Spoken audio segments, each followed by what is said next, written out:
Está no ar, o Jornal Regional. Chegando para a edição de final de semana do nosso Jornal Regional, e você confere agora o que é manchete no programa de hoje. Tiroteio entre polícia e traficantes na Avenida Brasil deixa 3 mortos. O governador Cláudio Castro faz apelo ao presidente Lula. O governo brasileiro veta a entrada da Venezuela entre os países integrantes do BRICS. Praias pouco divulgadas e conhecidas de Magé e Itaguaí recebem mutirões de limpeza. Preso na região dos Lagos, homem é acusado de matar a mulher no centro de Macaé.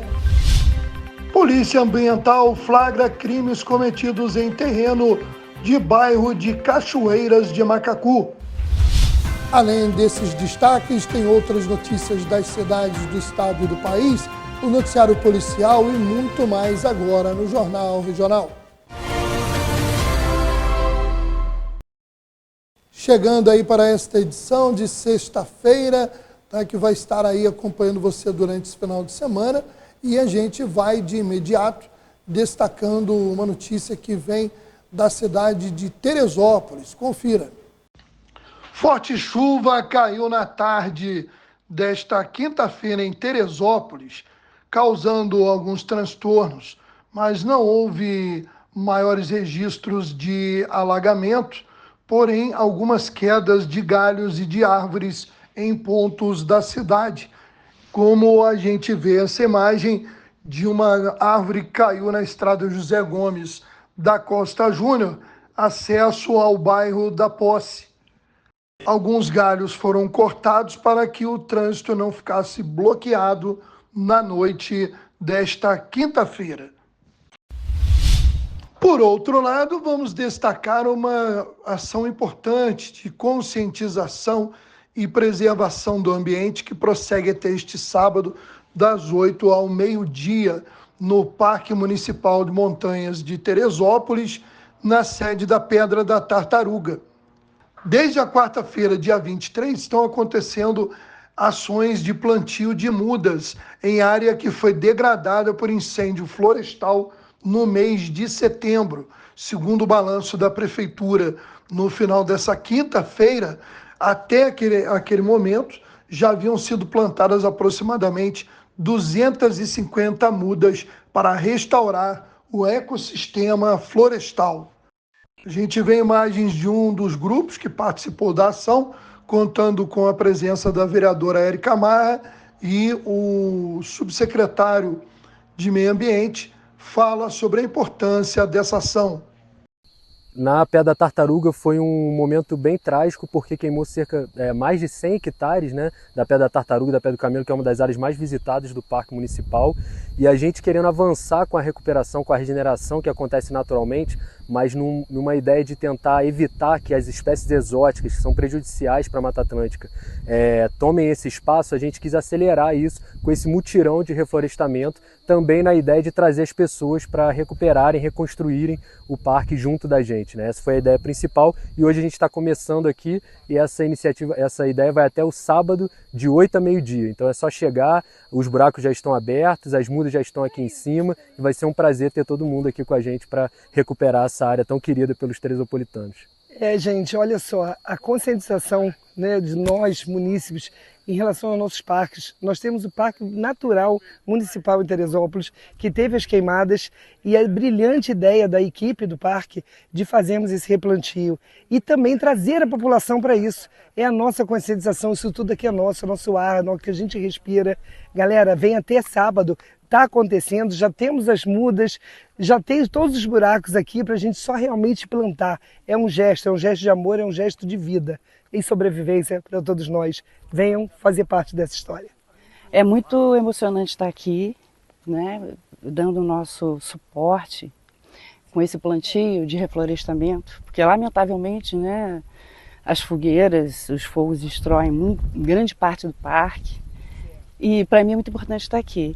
E conscientizar as pessoas, né, para que elas possam se juntar ao grupo, vir ajudar no plantio, trazer o seu amor, né, e o seu amor pelo planeta, não só pelo parque.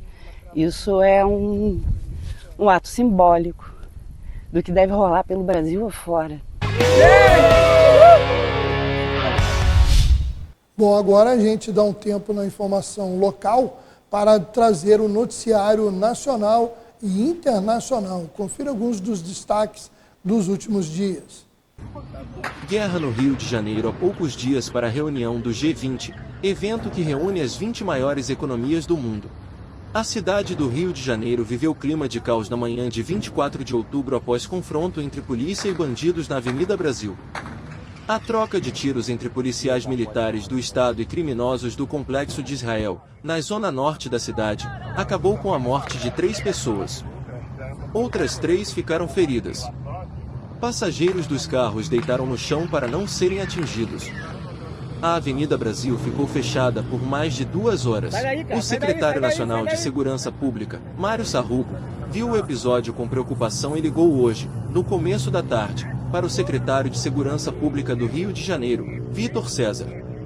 Na conversa, Sarrugo, que já foi chefe do Ministério Público em São Paulo e lidou com as facções criminosas mais organizadas do país, quer saber de que maneira pode ajudar no trabalho da Polícia do Rio. Atualmente o MJSP já mantém homens da Força Nacional cedidos ao Rio de Janeiro. Uma reunião oficial ficou agendada para a próxima terça-feira, no gabinete do secretário no Rio. Aqui é só para quem mora no Rio. Tentando trabalhar, ó. Aí, ó. Adrenalina. Todo mundo no chão, ó. Isso é guerra. Olha lá o churo pegando na pedra lá. Aí. Olha lá a fumaça saindo das pedras. Ó. Tá aqui embaixo eles, ó. Ó.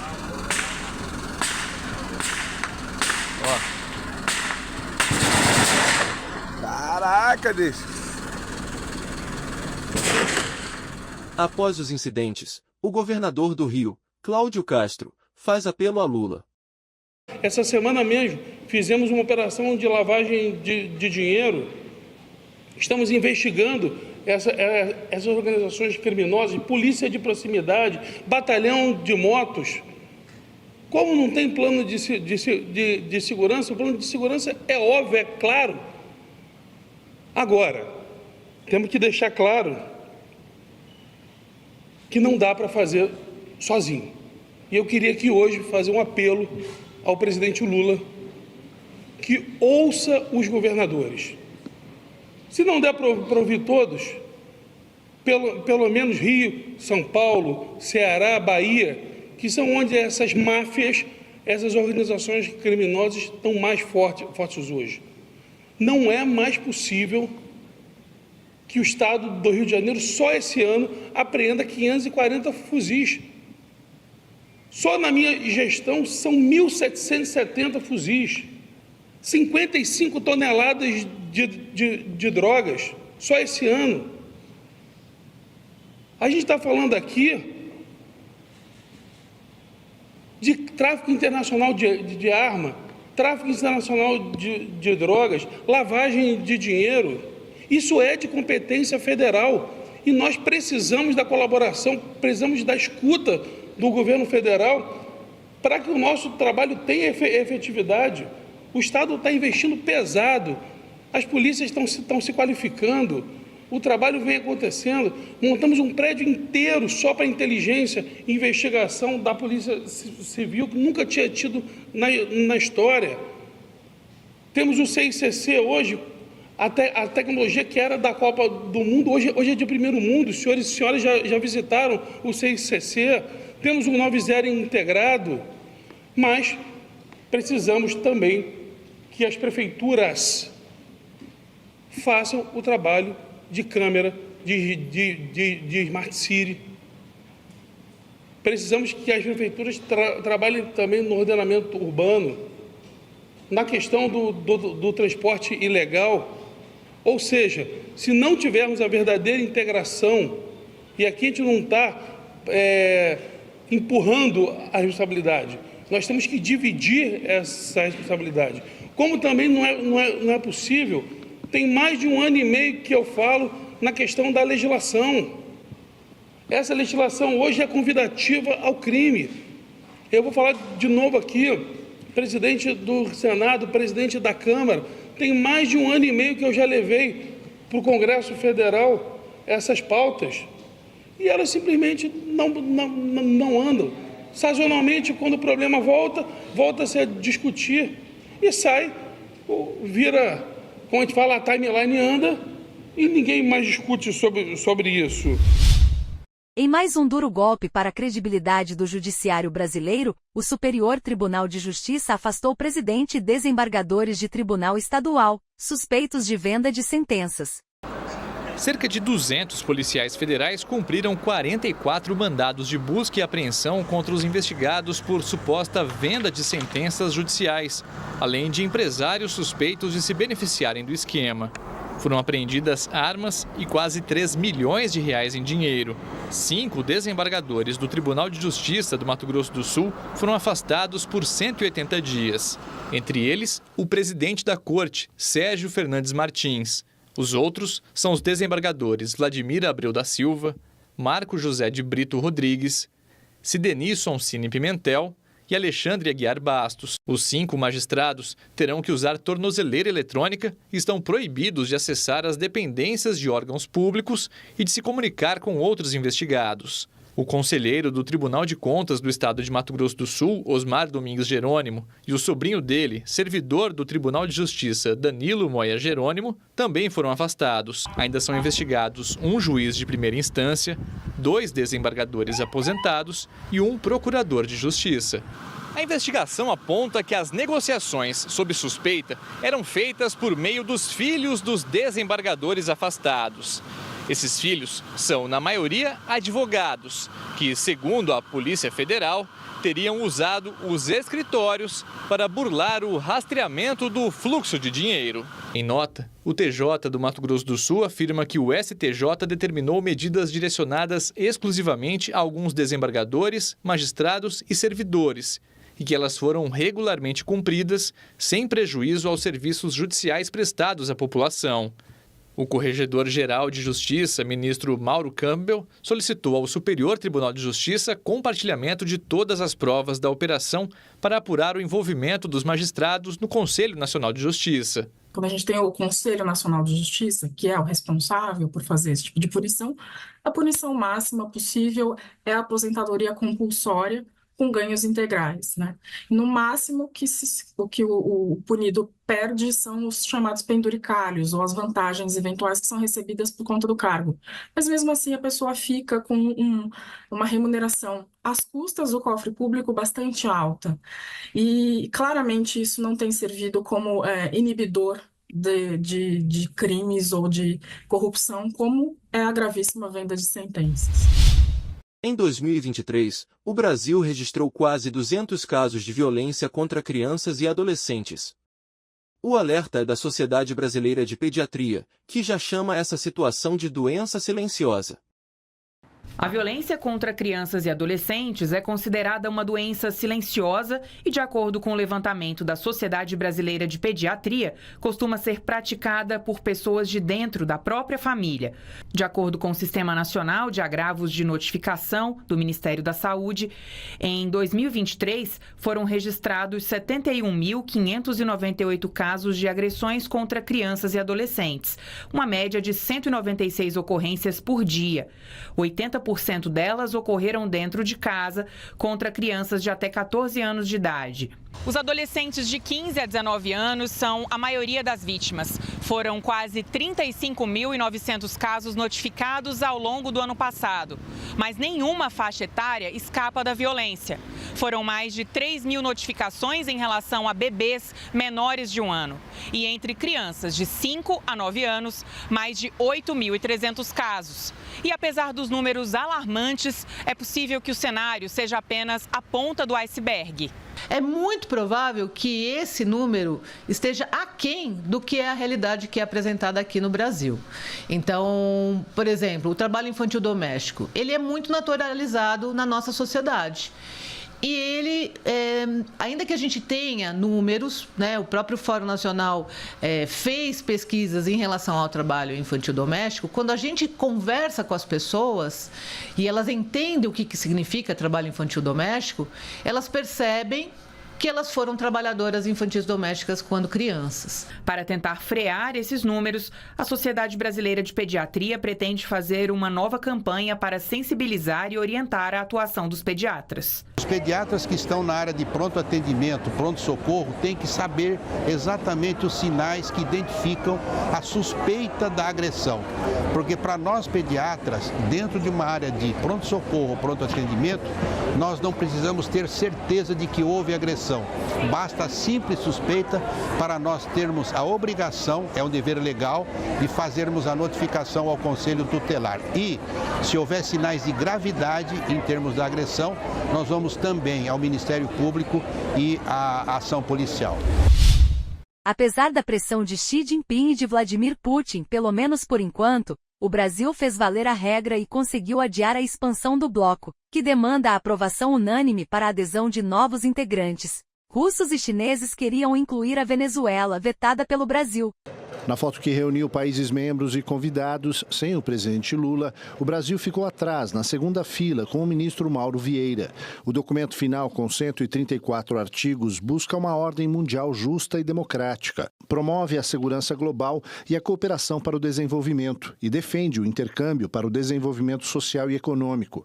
Apesar da pressão de Xi Jinping e de Vladimir Putin, pelo menos por enquanto, o Brasil fez valer a regra e conseguiu adiar a expansão do bloco, que demanda a aprovação unânime para a adesão de novos integrantes. O governo brasileiro tem agido de maneira pragmática e quer proteger os privilégios como membro do bloco nas exportações, principalmente para a China e a Índia.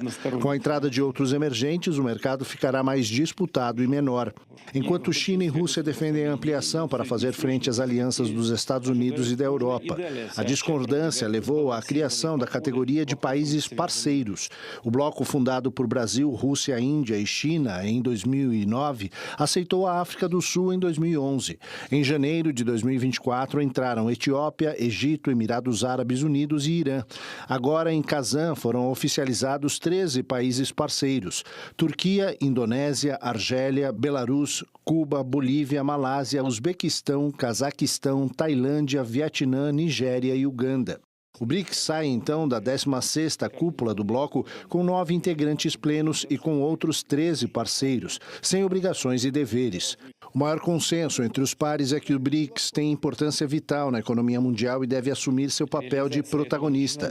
Os países também manifestaram preocupação com a invasão da faixa de Gaza e do Líbano e a guerra na Ucrânia e pediram negociações de cessar-fogo e de paz. Donos de redes sociais foram apontados como a maior ameaça ao ambiente de informações, seguidos pelos governos e políticos dos próprios países entrevistados. Acompanhem a matéria a seguir.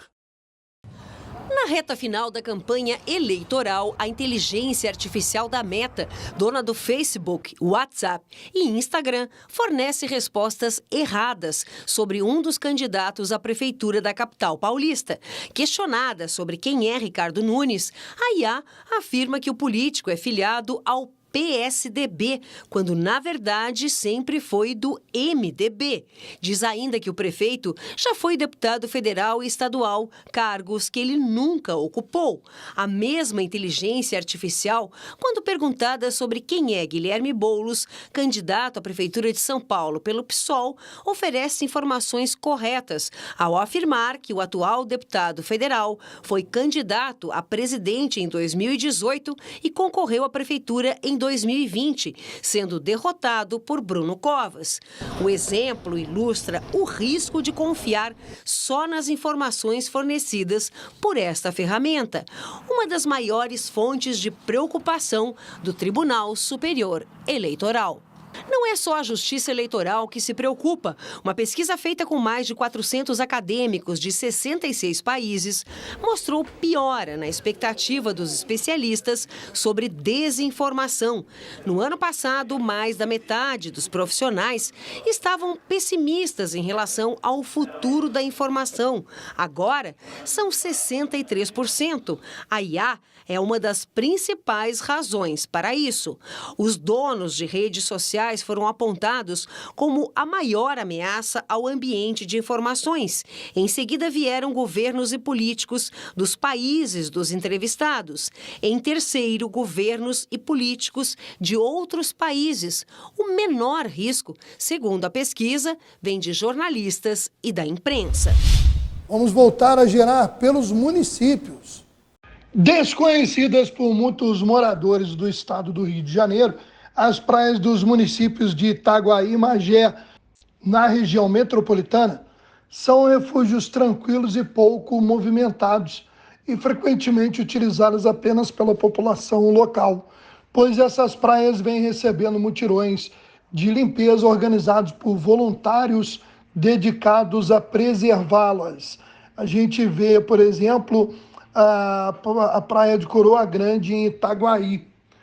Bom, a gente vê imagens de arquivo do trabalho do projeto Do Mangue ao Mar, que é uma iniciativa da ONG Guardiões do Mar, em parceria com a Transpetro. E essa ONG vem realizando uma série de ações de limpeza nas praias de Coroa Grande e também de Porto Velho, em Magé, onde os voluntários se dedicam a recolher o lixo descartado de forma inadequada nas praias. A gente traz agora uma dica cultural em Guapimirim. O Cinemais, que fica localizado na Rua Losita Julião Fernandes, em Parada Modelo, com programação aberta ao público até o próximo dia 27, domingo. Você confere na tela, né? Nesta sexta-feira tem Cine Sesc e de manhã até a tarde, também na parte da noite. No sábado, tem o Cine Mais Infantil às 18 horas, mesmo horário para a sessão de domingo. Está aí, então, a oportunidade para a população de Guapimirim, também visitantes. Dicas agora para os moradores de Rio das Ostras. Nesse sábado, dia 26, às 18h30, na Praça José Pereira Câmara, tem edição do Dançando na Praça, com muito flashback e charme. Também no sábado, das 10 às 17 horas, o projeto Galpão em Ação promove atividades culturais e oficinas no Ateliê Galpão das Artes, na Rua Maranhão, número 152, em Cidade Praiana. E vale ficar atento também para a programação do Teatro Municipal de Rio das Ostras. Sexta tem o espetáculo Liricamente Coração, celebrando a cultura hip hop. No sábado, às 20 horas, Recomeço, uma peça de teatro falando sobre alcoolismo e o tráfico, um jovem na luta contra os vícios. E no domingo, dia 27, às 19h30, a peça Travesseiro Azul. Chamando agora a previsão do clima-tempo para o final de semana.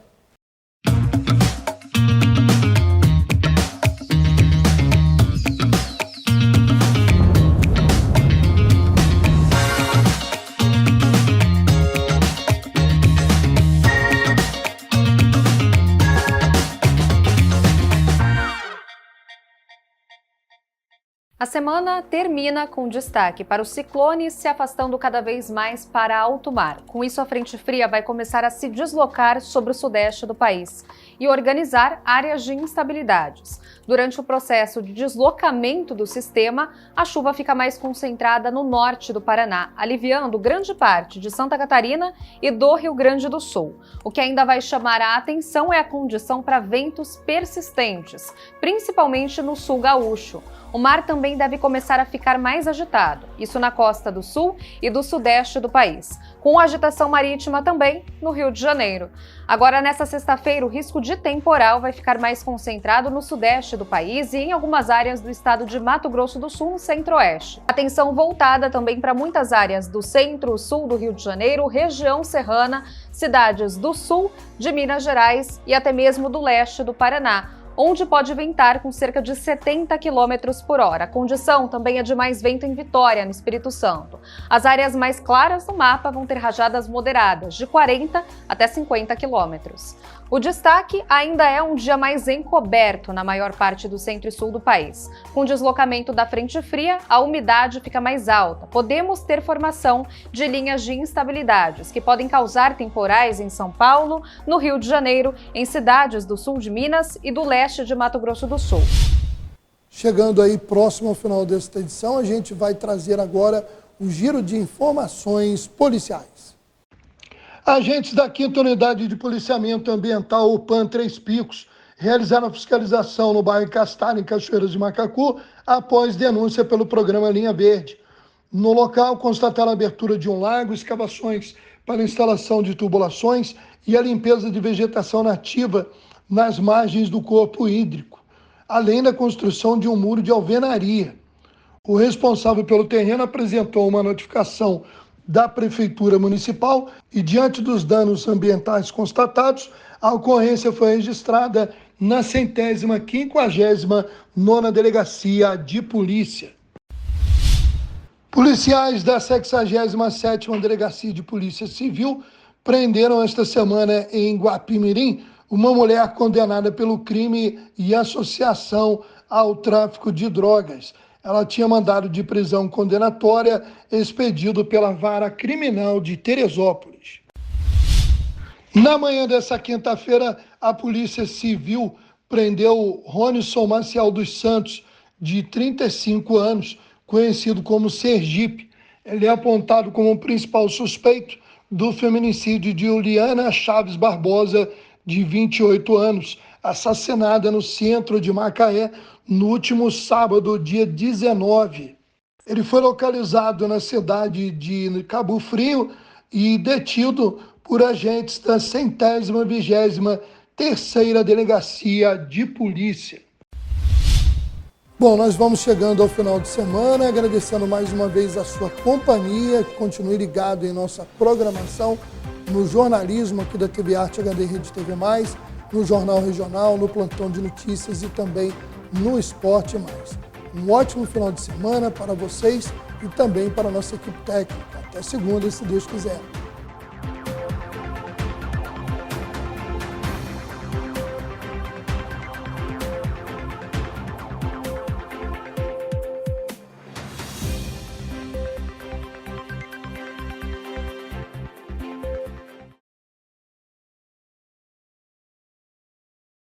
A violência contra a mulher pode começar silenciosa e tomar um caminho perigoso, mas todos nós podemos ajudar, percebendo, enfrentando e interrompendo a violência antes que seja tarde. Se você sabe de algum caso, acolha a mulher, ligue 180 para se informar e denuncie a violência. Vamos agir, encarar e mudar essa realidade. Feminicídio zero. Nenhuma violência contra a mulher deve ser tolerada. Brasil. União e reconstrução.